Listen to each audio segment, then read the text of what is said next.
ازيكم يا حبايبي؟ عاملين ايه؟ يا رب تكونوا بخير.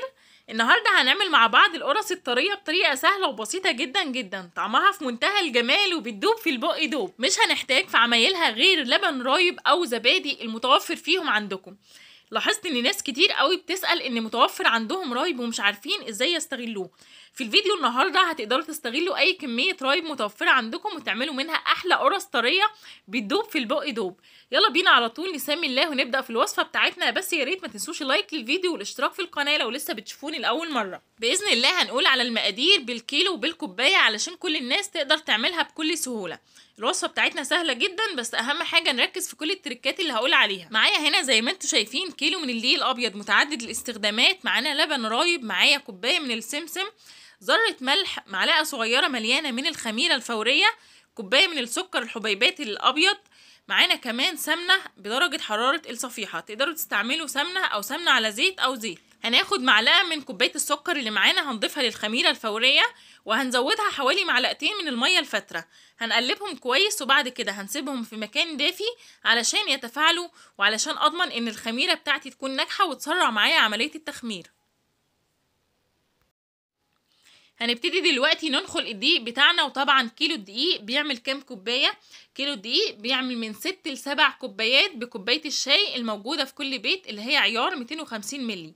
بعد ما نخلنا الدقيق كويس هنبتدي نضيف ليه المواد الجافه اللي هي السمسم سواء ابيض او احمر، ذره الملح، وكوبايه السكر اللي احنا اخدنا منها معلقه. هنقلب المكونات الجافه بالشكل اللي انتوا شايفينه ده. بعد كده هنبتدي نضيف السمنه بتاعتنا، والسمنه تكون بالدرجه اللي انتوا هتشوفوها دلوقتي، يعني ما تكونش متسيحه على النار ولا تكون مجمده قوي. تمام؟ يعني لو هي مثلا بسبب ان الجو ساقعه هنا هنضيف كوبايه ونص. تمام؟ لو هي بسبب ان الجو ساقعه متلجه فممكن تفكيها على النار بس ما تقدحيهاش. تمام؟ ضفنا هنا كوبايه ونص من السمنه. هنبتدي نفرك الدقيق بتاعنا كده بالشكل اللي انتوا شايفينه ده على ايدينا، هنبتدي نبسه نشربه السمنه بتاعتنا كويس جدا. هنعاير برضو اللبن الرايب بنفس الكوبايه. يبقى كده كيلو دقيق اخد معايا كوبايه ونص من السمنه وكوبايه سكر وكوبايه سمسم، معلقه صغيره مليانه من الخميره الفوريه، وذره ملح. واللبن الرايب بيكون حسب ما العجينه تلم معايا، بس برضو هعايره لكم بالكوبايه. ده كان لبن حليب سبته طبعا لما راب، لو حابين هقول لكم في اخر الفيديو ازاي بنخليه يروب. طبعا بيكون عمل قشطه من فوق، دي هشيلها برضو وهعجن بيها. بالنسبه بقى للبن الرايب شايفين ما شاء الله قطع زي ما انتم شايفين كده، تقدروا تعجنوا كده حسب ما العجينه تاخد معاكم. ممكن ان احنا نعاير علشان مثلا الناس اللي هي بتقلق من ان هي تعمل كده بالبركه. انا هنا ضفت كوبايتين بنفس الكوبايه اللي عايرت بيها السمنه وبنفس الكوبايه اللي عايرنا بيها الدقيق. ضفنا كوبايتين من اللبن الرايب زائد معلقتين قشطه، دول تقدروا تستغنوا عنهم لو مش متوفرين عندكم. هنبتدي نعجن بقى بالشكل ده. هنا الخميره بتاعتنا كانت تفاعلت وشايفين عملت فوم عالي جدا، هننزل بيها ونبدا بقى نلم في العجينه بتاعتنا. هنعجنها عادي زيها زي اي عجينه. لو متوفر عندكم عجان وحابين تستعملوه مفيش ادنى مشكله، تقدروا تعجنوا في العجان عادي جدا. طبعا الدقيق بيختلف من نوع للتاني، فبالتالي ممكن نوع الدقيق اللي معاكي يخليكي تحتاجي كمان معلقتين من اللبن الرايب او الزبادي، او مثلا نص كوبايه حسب ما العجينه تحتاج معاكي اديها، مفيش مشكله جدا، مش هيحصل اي حاجه. العجينه بتكون طريه هي كده، لمت معايا شكلها جميل جدا جدا. لمتها بالشكل ده هغطيها بكيس تلاجة وبعدين بفوطه وهسيبها في مكان دافي لحد لما حجمها يتضاعف. دلوقتي كان خلاص عدى تقريبا ساعة وحجمها اتضاعف. طبعا هي حجمها ما بيزيدش قوي شبه العجائن التانية، هنا بيكون تقيلة شوية، بس لازم نسيبها ساعة. بعد كده بنبتدي نكورها، بنجيب الصاجات او الصواني بتاعتنا وبنبتدي نكورها لكرات حسب الحجم اللي احنا بنفضله. انا هنا عملت كل كورة يعني قد حجم البيضة كده او اصغر شوية، لسه هفردها. بس طبعا بتجيبي كل صاج او كل صينيه تبداي تقرصي العجينه او تكوريها كده كرات متساويه وتحطيها وتسيبي مسافات بين كل واحده والتانيه، علشان دلوقتي هتشوفوا ازاي هنعملها مع بعض. وكل صاج او صينيه بنكورها كلها بنبتدي نبططها بالشكل اللي انتوا شايفينه ده. تمام؟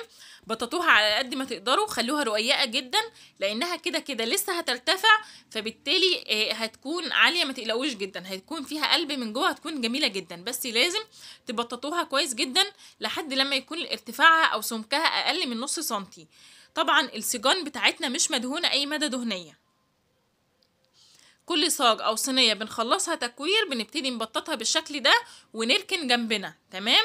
بعد ما بنخلص بنسيبهم تلت ساعه يرتاحوا فيها، بنغطيهم وبنسيبهم كمان تلت ساعه علشان يتخمروا، وبعدين بندخلهم على فرن متسخن مسبقا على درجه حراره 200 في الرف الوسطاني. بندخل اول صاج احنا شكلناه. تمام.